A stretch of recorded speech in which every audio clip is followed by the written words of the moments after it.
क्रांतीसूर्य महात्मा ज्योतिबा फुले यांच्या द्विशताब्दी वर्षाच्या जयंतीच्या निमित्ताने आज आम्ही इथे फुलेवाड्यामध्ये येऊन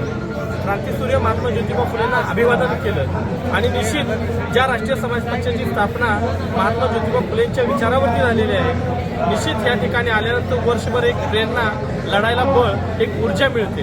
आणि राष्ट्रीय समाज पक्षाची आणि राष्ट्रनायक महादेवरावजी जानकर साहेबांची प्रामुख्याने भूमिका आहे. येणाऱ्या या द्विशताब्दी वर्षाच्या निमित्ताने फुले दाम्पत्याला भारतरत्न देऊन सन्मानित करावं. त्याचबरोबर खटाव तालुक्यातील कडगुण असेल, त्याचबरोबर खंडाळा तालुक्यातील नायगाव असेल आणि पुरंदर तालुक्यातील खानवडी असेल, या ठिकाणी भरीव असा निधी देऊन तिथं विकास झाला पाहिजे, शिल्पसृष्टी उभारली पाहिजे आणि अतिशय चांगल्या पद्धतीनं सरकारने त्या भागाचा विकास केला पाहिजे. ही प्रामुख्यानं राष्ट्रीय समाज पक्षाची भूमिका आहे आणि हे द्विशताब्दी वर्षाच्या निमित्तानं एक चांगल्या पद्धतीनं महात्मा फुलेंचे विचाराचा रथ या महाराष्ट्रामध्ये सर्वत्र पसरावा यासाठी